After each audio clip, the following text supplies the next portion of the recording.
منطقة الريف الواقعة في شمال المغرب تحمل تاريخاً جبلياً وعرة. شهدت ولادة كيان قصير العمر ولكنه مؤثر، جمهورية الريف. من عام 1921 إلى عام 1926 وتحت قيادة عبد الكريم الخطابي وقفت هذه الجمهورية كمنارة مقاومة ضد الاستعمار الإسباني. لا يزال إرثها يتردد في قلوب وعقول الكثير من الريفيين. لكن حلم استقلال الريف لم يدم طويلاً. أدى تحالف استراتيجي بين إسبانيا وفرنسا إلى زوال الجمهورية عام 1926. على الرغم من اندماجها مع الدولة المغربية المستقلة حديثاً في عام 1956، إلا أن جمر الحكم الذاتي لم ينطفئ تماماً. لا تكتمل الرواية التاريخية للريف دون الإقرار بالشعور العميق بالتهميش الذي يشعر به سكانها. هذه المشاعر المتجذرة في المظالم التاريخية والتفاوتات الاجتماعية والاقتصادية لا تزال تغذي الخطاب المعاصر حول الحكم الذاتي والاستقلال.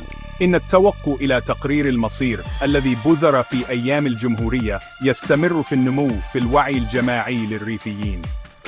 لا يزال النضال من أجل الاعتراف والتنمية العادلة مصدر قلق ملح في الريف. تتشابك أصداء الماضي مع حقائق الحاضر، مما يشكل النقاش الجاري حول مستقبل المنطقة داخل الدولة المغربية. لا تزال الرغبة في الحكم الذاتي التي اشتعلت خلال جمهورية الريف مشتعلة. إن الرغبة في استقلال الريف ليست مجرد مسألة عاطفية تاريخية، إنها متشابكة بعمق مع الحقائق الاجتماعية والاقتصادية الملحة والشعور المستمر بالتهميش السياسي. المنطقة، على الرغم من مواردها الطبيعية الغنية، تتخلف عن مناطق أخرى من المغرب من حيث مؤشرات التنمية. البطالة، وخاصة بين الشباب، تلقي بظلالها على المنطقة. تؤدي البنية التحتية غير الكافية إلى تفاقم هذه التحديات.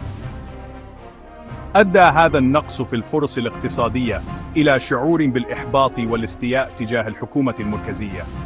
إن الدعوة إلى تقرير المصير هي في جوهرها مطلب بالسيطرة على مصيرهم. يعتقد العديد من الريفيين أن الريف المستقل سيكون في وضع أفضل لمواجهة تحدياته الفريدة وإطلاق العنان للإمكانات الاقتصادية للمنطقة. لكن الطريق نحو الحكم الذاتي محفوف بالتعقيدات. تعارض الحكومة المغربية بشدة أي تحرك نحو الانفصال، مؤكدة على أهمية الوحدة الوطنية والسلامة الإقليمية. يكشف هذا الاختلاف في وجهات النظر عن التوترات العميقة الجذور التي لا تزال تحدد العلاقة بين الريف والرباط.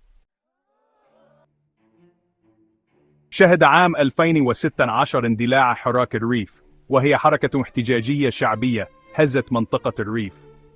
انطلاقا من وفاة محسن فكري بائع السمك، تحولت الاحتجاجات بسرعة إلى تعبير أوسع عن الغضب ضد قمع الدولة والفساد والتهميش الاجتماعي والاقتصادي.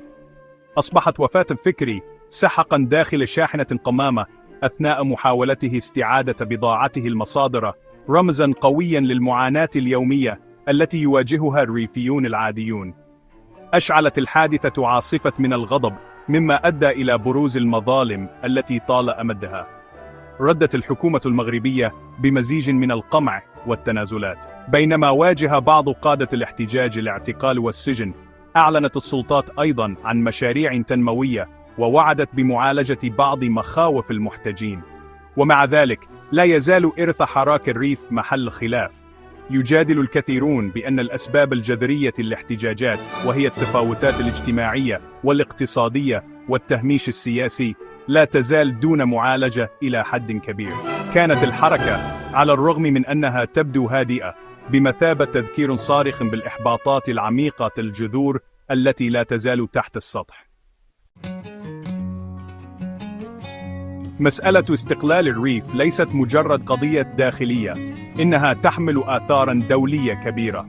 تنظر الحكومة المغربية التي تحمي بشدة سلامتها الإقليمية إلى أي حديث عن الانفصال على أنه تهديد مباشر لسيادتها. كان المجتمع الدولي الذي يلتزم إلى حد كبير بمبدأ السلامة الإقليمية المنصوص عليه في القانون الدولي متردداً في الاعتراف بشرعية حركة استقلال الريف.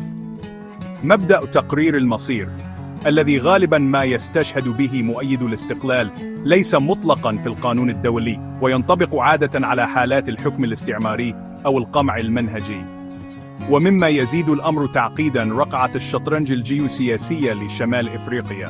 اتهمت الجزائر المنخرطة في منافسة طويلة الأمد مع المغرب بدعم حركة استقلال الريف كوسيلة للضغط على جارتها، وبالتالي فإن السعي وراء الحكم الذاتي في الريف هو قضية متعددة الأوجه ومعقدة، متشابكة مع المظالم التاريخية والتفاوتات الاجتماعية والاقتصادية والمناورات السياسية والقانون الدولي.